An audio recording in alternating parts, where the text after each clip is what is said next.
Olá, eu sou Francisco Guastaferro e esse é o Nem Lá Nem Cá.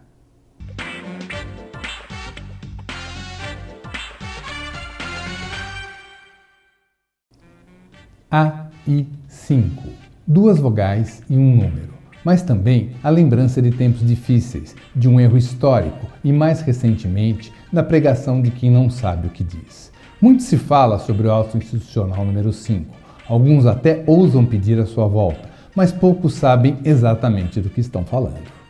Até porque, se você tem menos de 50 anos, você não viveu nessa época e nem estudou isso na escola. Para saber o que foi o AI-5, primeiro precisamos entender como era o Brasil na década de 1960. Depois, o que levou os militares a tomarem o poder. E, finalmente, como e por que eles endureceram o regime. Para nos contar tudo isso, eu trouxe ao Nem Lá Nem Cá um especialista no assunto.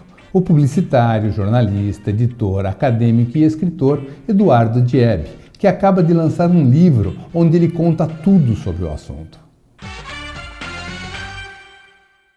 Tudo bem? Como é que você está? Tranquilo? Tudo tranquilo com você. Graças a Deus, tudo em paz. Esclarece pra gente o que te levou a escrever esse livro. Bom, foi um susto que eu tomei, e eu acho que boa parte dos brasileiros tomou esse susto quando viu gente no ano passado, e principalmente nesse ano de 2020, em manifestações nas ruas, nas redes sociais principalmente, pedindo uma intervenção militar, ou uma intervenção militar constitucional, coisa que não existe, pedindo a volta da ditadura e pedindo um AI-5 ou a volta do AI-5. Isso é um absurdo. As pessoas que falam isso não sabem qual que é o papel das Forças Armadas no Brasil. Constitucionalmente, o papel das Forças Armadas no Brasil é garantir a nossa soberania e atuar somente em caso de ameaça externa. Não tem nenhuma ameaça à nossa soberania e não tem nenhuma ameaça externa ao Brasil. Então quem pede ditadura, quem pede AI-5, ou é ignorante ou é fascista. Só pode ter essas duas possibilidades. E o meu livro, Viva o AI-5, é uma tentativa de mostrar que nenhuma, absolutamente nenhuma, ditadura serve. Inclusive o título do livro é Viva o AI-5 e o subtítulo é A História, os Artigos, as Consequências e tudo o que você precisa saber para nunca apoiar qualquer regime de exceção, a menos que você seja um fascista imbecil. E ele foi editado pela editora Árvore Digital, que é sua editora, inclusive, né? Isso, eu sou um dos parceiros da Árvore Digital. E é o seu quarto livro, é o quarto livro que você escreve, né? Isso, eu tenho algumas participações em capítulos de livros acadêmicos, mas livros solo, eu tenho 2 de crônicas e poemas, tenho uma história em quadrinhos, chamada Histórias Passageiras, e esse livro agora, o Viva o AI-5. O Eduardo começou a nossa conversa contando quais eram as condições políticas, econômicas e sociais no Brasil de 1964. Olha, o Brasil vivia, dentro da época, uma condição absolutamente normal. Era um país em crescimento. O Brasil tinha, na época, uma democracia saudável. As discordâncias inerentes a uma democracia, você apoia, você é contra. Os debates políticos e ideológicos fazem parte do jogo democrático. Então não tinha nenhum problema no horizonte brasileiro que exigisse uma intervenção militar. Então o Brasil estava dentro de um padrão de democracia, dentro daquilo que a gente conhece como democracia, no Brasil, estava absolutamente tranquilo, com a efervescência normal das paixões políticas que a democracia desperta. O debate, ele desperta paixões, ele desperta argumentos, e isso é absolutamente normal. E é bom a gente lembrar que o Brasil estava inserido no contexto da Guerra Fria. De um lado, os Estados Unidos, capitalista, e do outro lado, a União Soviética, o comunismo. Ou você era um, ou você era outro. E os Estados Unidos exerciam uma forte pressão para que todos os países na América Latina ficassem no bloco capitalista. Só Cuba que escapou dessa daí. Ou seja, nada muito diferente do debate que nós temos hoje, da polarização que nós temos hoje, enfim, da diferença de classe que nós temos hoje. Exato. O que levou os militares a tomarem o poder, então? Para quem quer entender bem o que foi a ditadura militar, eu li a série de livros todinhas em outras ocasiões, e agora para fazer esse livro, eu recomendo a série do Hélio Gaspari, Ditadura, que são 5 livros. Para esse livro do AI-5 eu pesquisei bastante os 2 primeiros, Ditadura Envergonhada e Ditadura Escancarada. Você tinha sempre as pressões dos setores mais conservadores da sociedade, em algum ponto ainda eram democráticas essas pressões, mas aí eles começaram a chamar o exército como se fosse a salvação de tudo, e a gente sabe que não é. Nunca, em momento algum, as forças armadas em qualquer país podem ou devem intervir para normalizar uma situação política. Até porque eles têm armas, eles têm poder. Muito mais do que qualquer cidadão. Ah, mas o cidadão tem armas. Um exército tem muito mais poder, muito mais know-how de guerra do que um cidadão. Junto com essa pressão dos setores mais conservadores da sociedade, tinha alguns grupos dentro do exército, nas forças armadas em geral, mas eu falo o exército porque foi o principal, que gostavam de política, de se meter na política. E essa combinação nunca deu certo. Sempre tinha o fantasma do comunismo rondando o Brasil, e como fantasma não existe, não aparece, as pessoas acham que vem, mas não tem comunista no Brasil. Você conhece ali o Flávio Dino, um ou outro na política, mas naquela época em 60 e hoje em 2020, eu não conheço pessoalmente nenhum comunista. Você conhece algum? Eu conheço os comunistas que estão na mídia, né? Esse fantasma do comunismo era ridículo. Ainda hoje é ridículo. E a desculpa dada pelo exército é que era para combater o comunismo no Brasil. Mentira. Não tinha a menor possibilidade disso acontecer.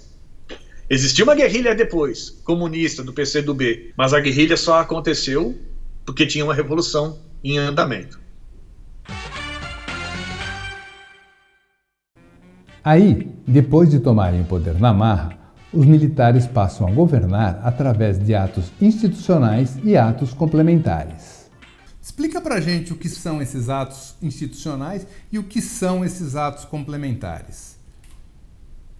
Os atos institucionais foram normas criadas e impostas pelos ditadores. O conteúdo de cada ato institucional sobrepunha, inclusive, a Constituição. A gente sabe que toda lei deve seguir e obedecer e estar subordinada à Constituição. Os militares inventaram esse ato institucional, ditando as regras do jogo, sempre casuisticamente, para fortalecer o lado deles, enfraquecer toda e qualquer oposição, e eles diziam que aquilo dali sobrepunha a Constituição. Então não era o ato institucional que estava errado na visão deles, era a Constituição. Eles mudavam as regras do jogo com o jogo em andamento. Esses atos institucionais eles não eram previstos na Constituição de 1946, que era a que estava em vigor?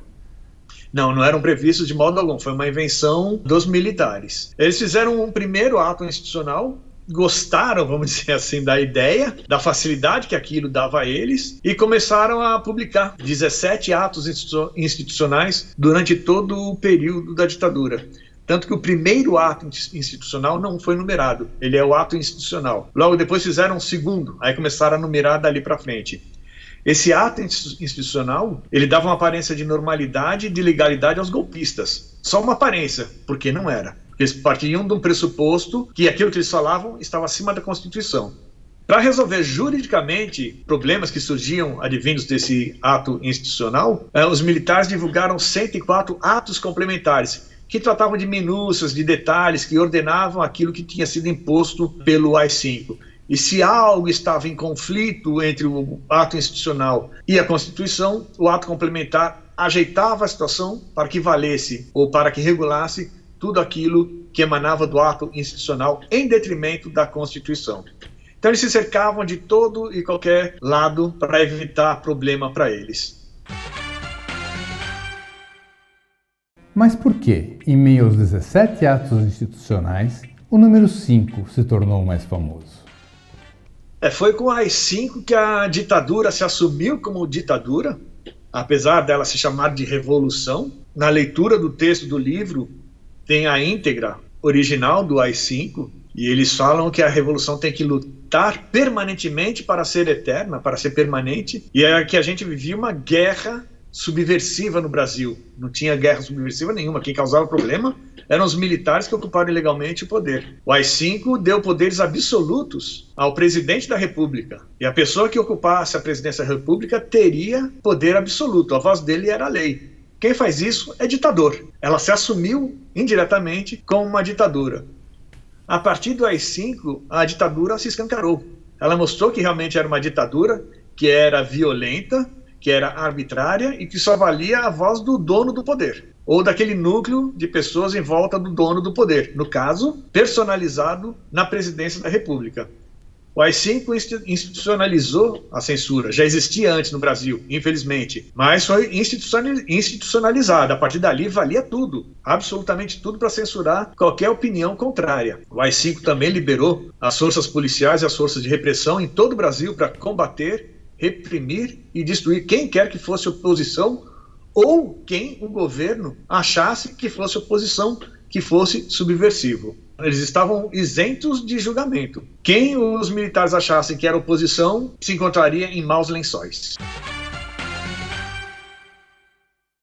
O ato institucional número 5 é composto de 12 artigos.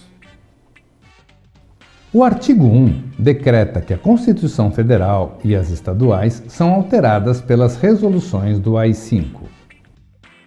O artigo 2 dá poderes absolutos ao Presidente da República sobre as câmaras legislativas nacionais, estaduais e municipais, podendo abri-las ou fechá-las quando quisesse. Quando as câmaras legislativas estivessem fechadas, o presidente, os governadores e os prefeitos poderiam legislar em seu lugar, ou seja, alterar as leis como bem entendessem. O presidente mandava um projeto para a Câmara. Não foi aprovado? Fecha a Câmara, aprova o projeto e depois reabre. O artigo 3 permite ao presidente decretar intervenção federal nos estados e municípios, sem maiores explicações, e ele também podia nomear o governador e o prefeito interventor que ele quisesse. O artigo 4 permitia ao presidente cassar mandatos e direitos políticos de qualquer cidadão por 10 anos.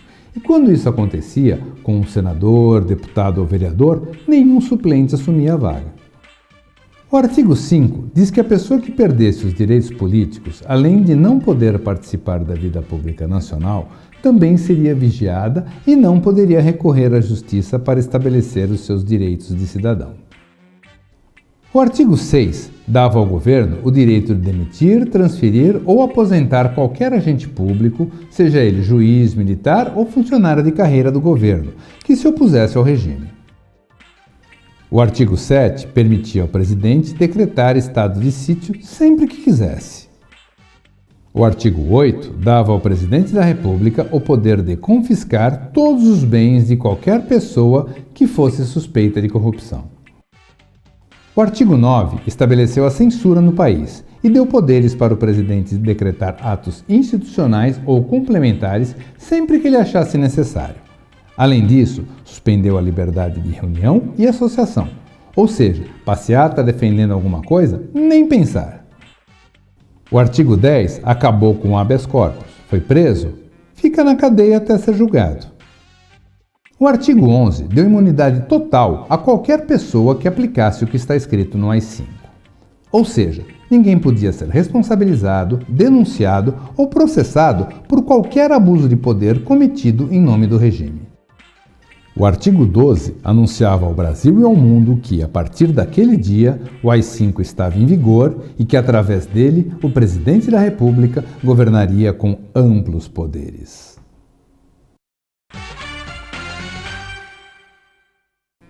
É claro que isso trouxe muitas consequências para o país, e o Eduardo nos contou quais foram as consequências imediatas logo após a promulgação do AI-5.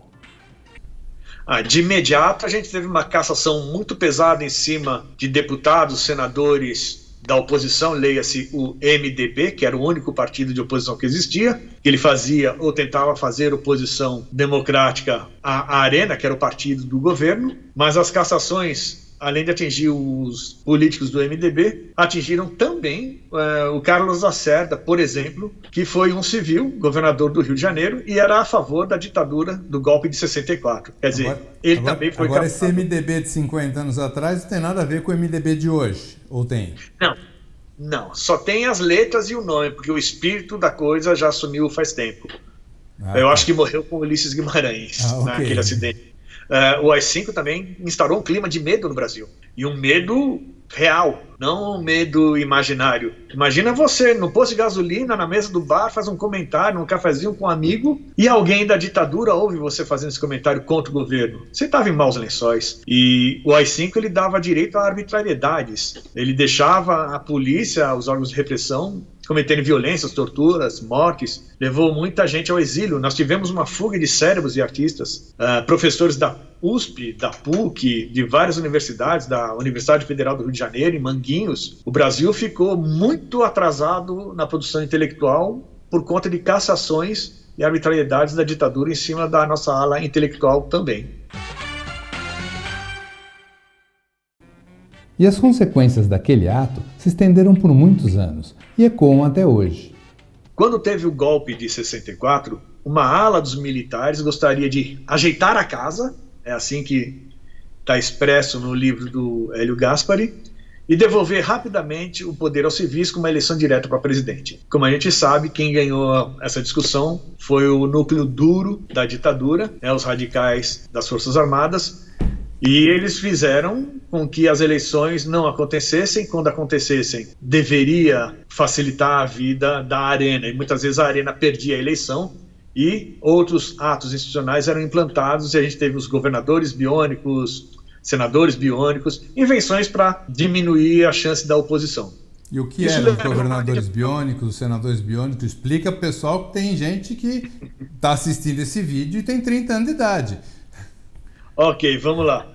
Um senador biônico. O que é um senador biônico? A pessoa não tinha sido votada, não recebeu nenhum voto. E o governo, leia-se, o presidente, a ditadura, escolhia, por exemplo, um estado de São Paulo, por exemplo, tem 3 vagas para senador. 2 eram eleitos, com tudo feito para eleger o senador da Arena, que era o partido de apoio ao governo. E o presidente, ele indicava um outro senador. Adivinha quem é que ele indicava? Um partidário dele. A pessoa nunca recebeu um voto e ela ia lá e virava senadora, e lógico que trabalhava a favor do governo. Então isso causou no Brasil, no brasileiro, uma imaturidade política muito grande. Nós ficamos dezenas de anos sem poder votar para presidente, não tivemos participação política durante muito tempo, então a gente não está acostumado ao debate político. A gente teve, por exemplo, uma piora sensível no nível de ensino do brasileiro, porque quem ocupava o poder tinha ódio a um ensino de qualidade, a um ensino crítico, como a gente consegue ver em algum país hoje em dia. E a escola pública nos anos 60 era maravilhosa, você tinha fila de aluno para entrar em escola pública, e escola particular era bem pouca gente que frequentava. Hoje nós temos um papel muito invertido. Nós ficamos mais pobres intelectualmente, com professores exilados ou asilados, com artistas que tiveram que fugir. Nós tivemos mortos e desaparecidos, tivemos pessoas torturadas por causa do AI-5, por causa da posição política deles contra o AI-5. Isso reflete ainda hoje no meu bolso, no seu bolso, no bolso de todo mundo que está nos ouvindo. O governo foi condenado há pouquíssimos anos, o Estado, melhor dizendo, foi condenado há pouquíssimos anos a pagar reparações, a pagar salários e todos os direitos retroativos a pessoas que foram injustamente caçadas na ditadura, e pagar as pensões aos herdeiros dessas vítimas, que às vezes a pessoa morreu no exílio, morreu sem ter a justiça feita em nome dela. Então, por exemplo, se teve um professor da USP que foi proibido de dar aula em 69, 70, foi afastado das funções, não tinha pensão, não tinha nada. Quando normalizou o caso, entrou com processo na justiça. Eu acho que nos anos 2000, ou seja, 30 anos de salários, direitos trabalhistas, pensões e tudo mais foi pago, se a pessoa estivesse viva, a ele ou a ela, e se não tivesse, aos herdeiros dessa pessoa. O que é justo? O Estado errou. O Estado estava dominado por uma ditadura militar. Você, todo mundo está pagando até hoje, financeiramente, um erro cometido lá atrás. E quando que o AI-5 foi revogado? O Geisel, que foi o penúltimo presidente do regime militar, publicou uma emenda constitucional, a emenda número 11, em 13 de outubro de 78, e revogava todos os atos institucionais e revogava também os atos complementares que fossem contrários à Constituição. Ele valeria a partir de 1º de janeiro de 79. Só que, malandramente, o Geisel colocou uma cláusula ali, um artigo ali nessa emenda constitucional, que diz literalmente que estava tudo revogado, ressalvados os efeitos dos atos praticados com base neles, nos atos institucionais ou complementares, os quais estão excluídos de apresentação judicial. Ou seja, continuava se protegendo de qualquer malefício que ele ou qualquer outro agente do Estado ou amando do Estado tivesse feito contra qualquer brasileiro. Ou seja, inclusive tudo torturas, que ficou mortes. para trás já era, não podia se mexer com aquilo. Não, a ideia era essa, de não se mexer. Depois veio aquela tal de anistia, como diz o grupo Língua de Trapo, um grupo da vanguarda paulistana, e a gente não teve um julgamento dos atos da ditadura, tampouco um julgamento dos atos de quem era oposição à ditadura e pegou em armas para isso. A gente não teve um tribunal da verdade que você ia lá e espiava seus pecados, os seus crimes, falava realmente eu fiz isso, fiz aquilo, assumia tudo, e por conta de você assumir publicamente isso, como aconteceu na África do Sul, se promoveu um entendimento. Aqui não. Vamos deixar como está, tá todo mundo perdoado, ninguém vai ser condenado, nada, e muita coisa ficou não resolvida na nossa justiça e na nossa memória coletiva. E hoje, mais de 50 anos depois, o Brasil começa a passar por uma experiência nada democrática, quando a gente vê grupos se manifestando nas ruas pedindo a volta do AI-5. A que se atribui esse estranho desejo, Edu? Olha, assim, tentar falar de um modo delicado. O primeiro é a ignorância. A ignorância no sentido que a pessoa desconhece aquilo que ela está falando. Ela não estudou história. E se estudou, não prestou atenção àquilo que estava escrito. Se você é ignorante, você é uma pessoa que desconhece. Eu quero que o AI-5 volte. Isso não pode acontecer. É impossível que isso aconteça. Tem pessoas que estudaram, que sabem o período da história, e elas negam que houve uma ditadura. Não teve ditadura nos comunistas que iam assumir o poder. Gente, não teve comunista nenhum que ia assumir o poder. Não tinha nenhum comunista que ia assumir o poder. Isso é fantasma que as pessoas criam. E quem nega que houve uma ditadura, que no mundo inteiro é reconhecido como ditadura, esse período que o Brasil passou, essas pessoas são burras. Eu falo isso com toda clareza, porque elas sabem que foi uma ditadura e negam a existência da ditadura. É mais ou menos como uma pessoa hoje em dia fala que a Terra é plana. Ou é um caso de tratamento psiquiátrico, ou ela é muito burra. Não reconhece um evento, um fato histórico como real. Tivemos uma ditadura, sim. Foi um regime de exceção. Eufemismo para ditadura, ponto. Não dá para falar outra coisa. Essas pessoas que pedem a volta da ditadura, que pedem a volta do AI-5, elas têm medo do comunismo. Que comunismo? Pergunta para essas pessoas qual é a base do comunismo. Elas não sabem dizer. Elas vão falar, o PT é comunista. O PT não é comunista. O PT é um partido de centro-esquerda. Basta ver com quem o PT se aliou nas últimas eleições. Não é um partido de esquerda. No máximo é um de centro-esquerda.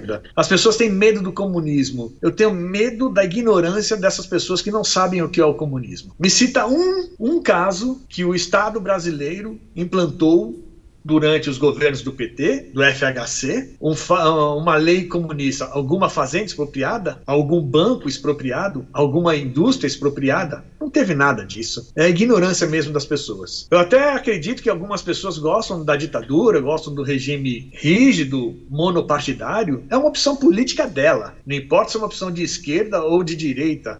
Mas a pessoa que gosta de um regime ditatorial, e de novo, seja de esquerda ou de direita, é uma pessoa preconceituosa, é uma pessoa que não tem respeito pelo outro e, acima de tudo, é uma pessoa antidemocrática. Não importa se a ditadura é de esquerda ou de direita, ela nunca será boa e ela nunca será honesta. Eu também acho que pode ser uma carência psicológica dessa pessoa que defende a ditadura, uma falta de afeto, uma falta de reconhecimento, uma falta mesmo de alguém dando ordem a ela, algum tipo de frustração. Então eu recomendo que essas pessoas vão fazer terapia urgente para se conhecer, para entender o que é que está faltando com elas. Que ninguém, em sã consciência, gosta de ser dominado e gosta de dominar e de exercer a força sobre o outro. Tem gente que gosta, aí é um caso de sadomasoquismo ou de sadismo.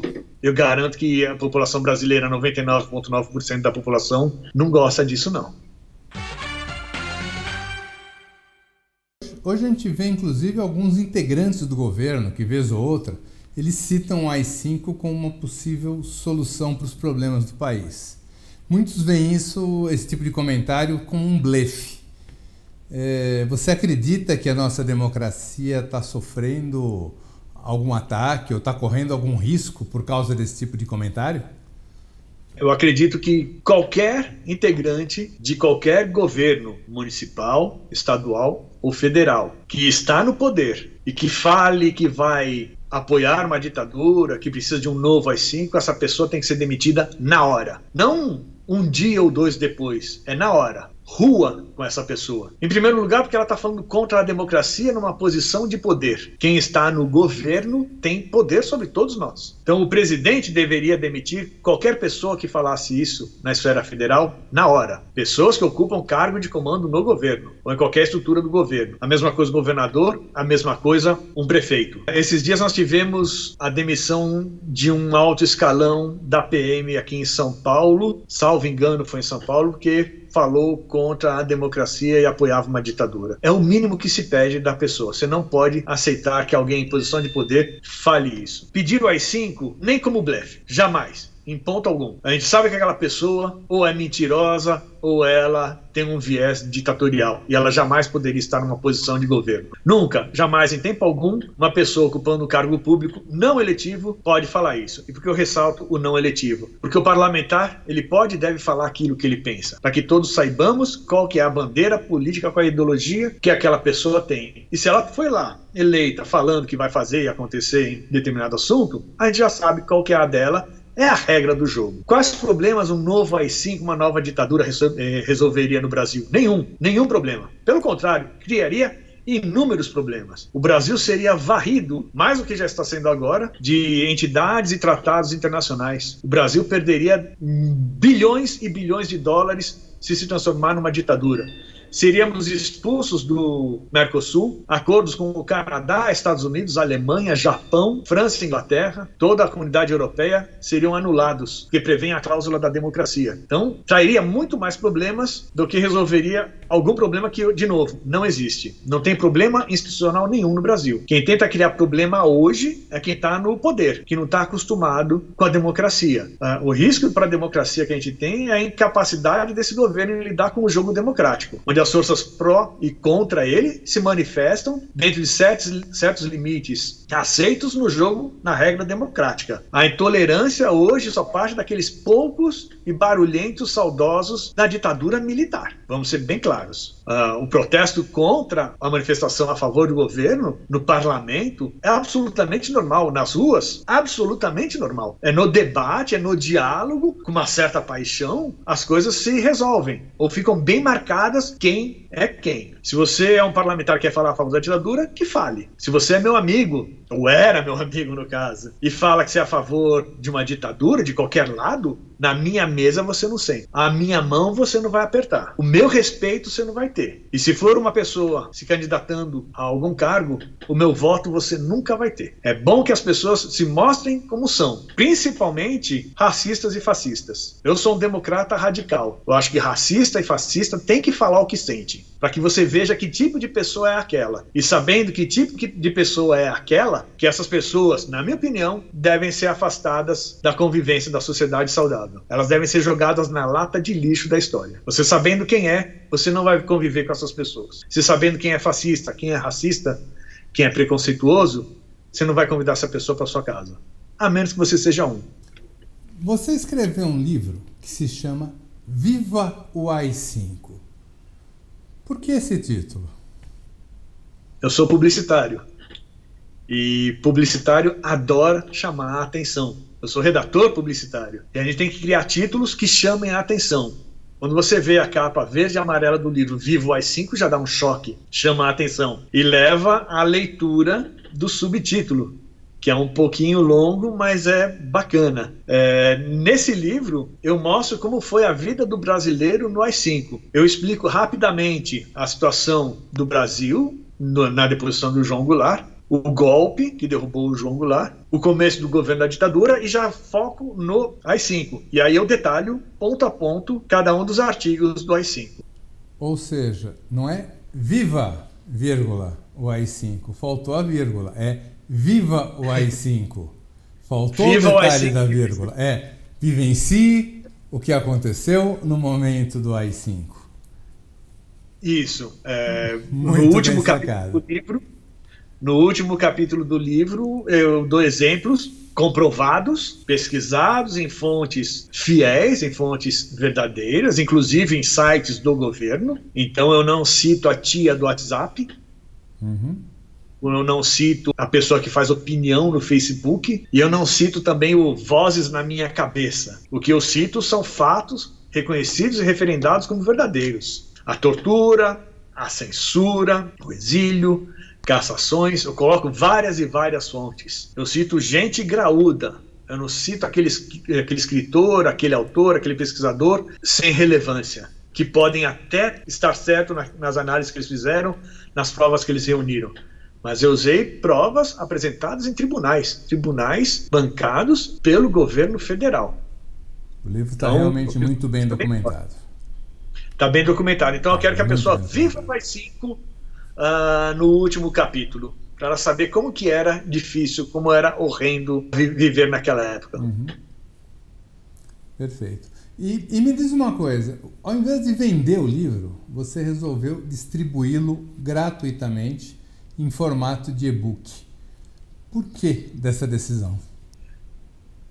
Eu comecei a escrever esse livro agora no período da pandemia. Em uma semana eu escrevi o livro, na outra semana eu confirmei as minhas fontes, eu revi a bibliografia, fiz todo o trabalho de base. Na terceira semana passou por uma revisão e agora a gente está publicando. Eu assumi todas as despesas, eu demorei horas e horas, dias e dias escrevendo e revisando o livro, a formatação dele também, a diagramação dele e a disponibilização dele para download. Porque eu quero que o máximo de pessoas possíveis sejam atingidas por esse livro. Que elas leiam, que elas tenham interesse em folhear rapidamente, que é um livro curto, as pessoas leiam aquilo e falam, pô, que legal, olha que bacana, olha que fonte de informação boa.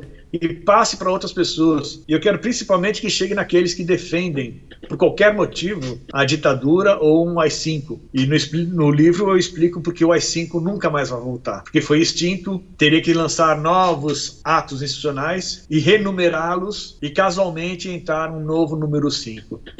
Então, quando eu falo da ignorância, a ignorância se manifesta aí também, a pessoa desconhecer isso daí. Quanto mais pessoa lê isso daí, melhor. Se uma só pessoa ler o meu livro e falar, pô, pensei besteira, ditadura não tá com nada a ver, AI-5 não resolve nada. Se uma pessoa só assumir isso daí, para mim, já valeu todo o seu esforço. Acredito. Parabéns pelo trabalho, muito obrigado pela entrevista. Tenho certeza que vai fazer bastante sucesso. E pode ficar tranquilo que a gente vai ajudar a divulgar e a compartilhar o teu livro. Edu, muito obrigado pelo teu tempo, pela atenção e muito obrigado pelo trabalho de pesquisa e pelo excelente livro e pelo trabalho de informação que você está prestando a todos nós. Isso é muito importante, principalmente num momento em que a gente encontra tanta desinformação. Você falou que esse livro foi um projeto de quarentena. Esse canal também foi um projeto de quarentena e é um projeto que também visa desconstruir a desinformação. Por isso eu entendo a motivação que você teve para escrever esse livro, que foi mais ou menos a mesma motivação que eu tive para montar esse canal, tá? Muito obrigado pelo papo, pelo seu tempo e pelo trabalho. E continue assim. Valeu! Valeu, obrigado você. E obrigado a todo mundo que está assistindo a gente aqui no Nem Lá, Nem Cá. Obrigado e até mais. Valeu, um abraço. Valeu.